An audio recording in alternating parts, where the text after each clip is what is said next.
बड़ी खबर है इस वक्त की, आपको बता रहे हैं गहलोत पायलट खेमे में बयानबाजी तेज हो गई है।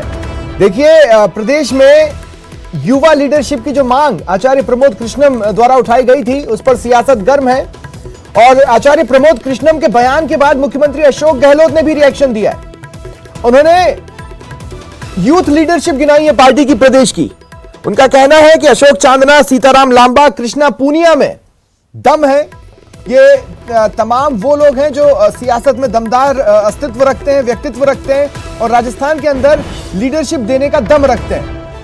साथ ही उन्होंने यूथ लीडरशिप को लेकर क्वालिटीज भी गिनाई है। सीएम अशोक गहलोत ने कहा, अच्छी लीडरशिप जो अनुशासित हो, कमिटमेंट वाली हो। प्रदेश में अच्छी लीडरशिप के हाथों में ही सुरक्षित रहेंगे सब। सीएम ने कहा कि ये सबकी भावना होनी चाहिए और उसी तरफ प्रयास रहेगा।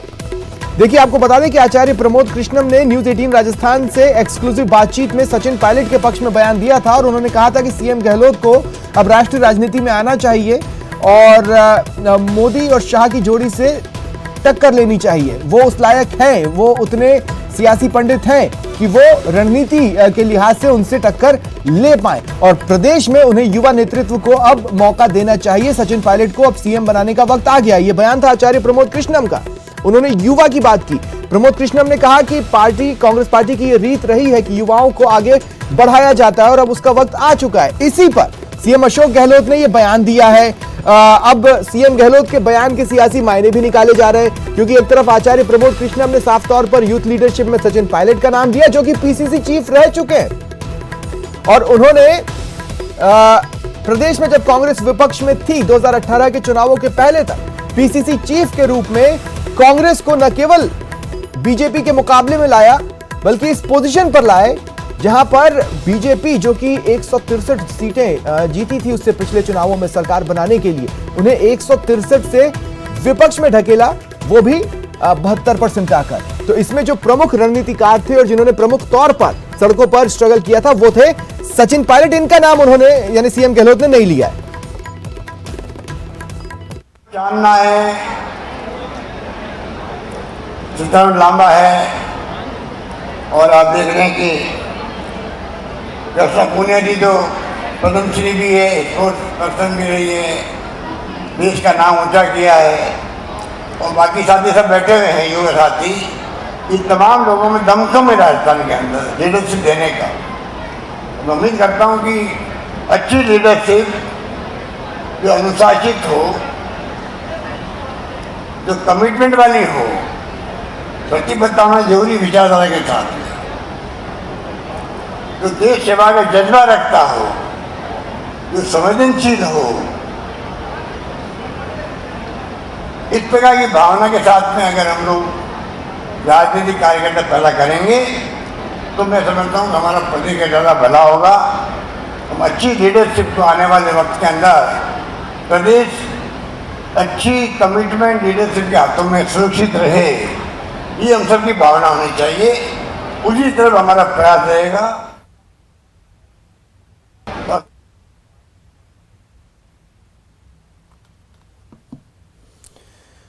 और इस वक्त हमारे साथ फोन लाइन पर सहयोगी महेश दाधी जुड़ रहे हैं। महेश, आज दोपहर में डिबेट के दौरान मैंने ये कहा था कि दरअसल 2020 में रिश्तों में गांठ पड़ गई है और उसको महसूस किया जा सकता है, इसलिए यूथ लीडरशिप में एक पर्टिकुलर नाम सीएम ने लिया ही नहीं। बिल्कुल, ये कहीं न कहीं जो है इसको एक मैसेज की तौर पर राजनीति में देखा जाता है। हर एक शब्द के जो है एक अपने मायने होते हैं। जब मुख्यमंत्री बोल रहे हैं तो इसका कोई न कोई एक संकेत है जो उनके संबोधन में, उनके उद्बोधन में छुपा हुआ है। और जब यूथ लीडरशिप की बात चल रही है और युवाओं को वे संबोधित कर रहे हैं, वहां पर जो है 3 नाम गिनाए हैं उन्होंने। तो ऐसे में ये एक बड़ी बात होती है कि उनका मैसेज क्या है। जिस तरह से उन्होंने कहा कि अशोक चांदना, कृष्णा पूनिया, सीताराम लांबा ये यूथ लीडरशिप है और इनमें लीडरशिप देने का दमखम है। उन्होंने ये भी कहा कि अच्छी लीडरशिप जो प्रतिबद्धता वाली हो, यानी कमिटमेंट पर उन्होंने फोकस किया वहां पर। इसका भी आप जो है आशय समझ सकते हैं। संवेदनशीलता, देश प्रेम का जज्बा और जो है एक अच्छी लीडरशिप से प्रदेश का भला होगा। और उन्होंने कहा कि कमिटमेंट वाली जो लीडरशिप होगी उससे प्रदेश सुरक्षित हाथों में रहे, हमारी यह भावना होनी चाहिए। वे यहाँ पर युवाओं को संबोधित कर रहे थे। आज यूथ एक्सीलेंस सेंटर का जो एक शिलान्यास का कार्यक्रम था उसमें वो अपना यहाँ पर एक उद्बोधन दे रहे थे। तो इसे जो है उनकी पूरी इस बॉडी लैंग्वेज को लेकर के, उनके जो दिए गए संबोधन है उनको लेकर के एक जो है ये माना जा रहा है कि प्रमोद कृष्णन जो कि कांग्रेस नेता है और जो लगातार सचिन पायलट खेमे के समर्थन में अपनी बयानबाजी देते रहे हैं, और हाल ही में जिनका कि ये बयान अभी चर्चाओं में है कि राजनीति में बुजुर्गों को लेकर के वे टारगेट कर रहे हैं कि जो है उनका ये भी कहना था कि मुख्यमंत्री को अब राष्ट्रीय स्तर पर जिम्मेदारी संभालनी चाहिए, क्योंकि 2024 को देखते हुए उन्हें दिल्ली में पार्टी को मजबूत करना चाहिए। और सचिन पायलट की जो है जिस तरह से वे एक तरफा समर्थन करते हुए उन्हें जो है कहीं न कहीं मुख्यमंत्री बनाने की जो मांग है वो पहले भी कर चुके हैं और लगातार उस पर वे कायम भी हैं। तो ऐसे में ये जो जिस तरह से लेकिन अब सीएम के बयान के बाद देखिए मेरिट्स पर बातचीत होगी। एक तरफ सचिन पायलट के मेरिट और दूसरी तरफ ये जो 3 नाम सीएम ने गिनाए हैं। अशोक चांदना का अगर आपको भी याद हो महेश, जब कांग्रेस की सत्ता में आने के बाद गुर्जर आंदोलन हुआ था, उन्हें वहां पर प्रमुख तौर पर जिम्मेदारी देकर भेजा गया था, लेकिन वो उम्मीदों पर खरा नहीं उतरे थे पार्टी के, लेकिन उनके नाम को सीएम ने लिया है।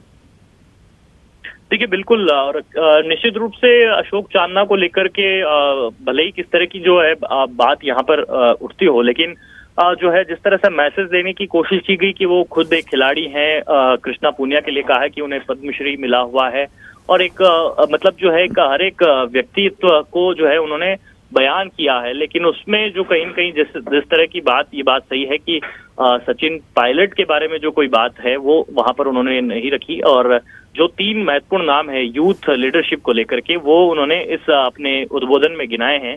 अब इसके जो है कई मायने निकाले जा सकते हैं, लेकिन जब हमने इस बारे में और ये जो बयानबाजी पूरा जो सियासी घटनाक्रम चल रहा उसको लेकर के खुद मंत्री अशोक चांदना से बात करने की कोशिश की, तब उनका ये कहना था कि प्रदेश की जो सरकार है वो अशोक गहलोत के नेतृत्व में रॉक सॉलिड है और रॉक सॉलिड रहेगी। उनका ये कहना था कि वे इस मामले पे बोलने के बारे में वे खुद को ठीक नहीं समझते हैं, उनका कुछ भी बोलना इस पर मुनासिब नहीं होगा। लेकिन उन्होंने ये जरूर कहा कि जो अगला चुनाव है वो अशोक गहलोत के नेतृत्व में लड़ना चाहते हैं, यानी कि कुल मिलाकर के उन्होंने अपना खेमा जो है वो स्पष्ट तौर पर यहाँ पर साफ रखा है। लेकिन ये जो बयानबाजी का दौर चल रहा है निश्चित रूप से एक सियासी घटनाक्रम को एक अलग मोड़ देता हुआ नजर आ रहा है। हाँ, लेकिन मोटे तौर पर अब ऐसा इस बात की प्रबल संभावनाएं हैं कि कितने ही सियासी गलियारों में बदलाव की बातचीत हो, लेकिन वो नहीं होने वाला। जी बिल्कुल, देखिए ये जिस तरह से जो है बयानबाजी यहाँ पर लगातार प्रदेश में चल रही है उससे देख करके कहा जा सकता है कि अब इसमें आलाकमान जो है उसका किस तरह का जो है अपना निर्णय रहता है, उसमें किस तरह से उनका एक रवैया रहता है। दोनों तरफ से जो है अभी बयानबाजी एक बार फिर से शुरू हो गई है और जो प्रदेश की सियासत है वो फिर से गरमाने लगी है। शुक्रिया महेश तमाम बातचीत के लिए।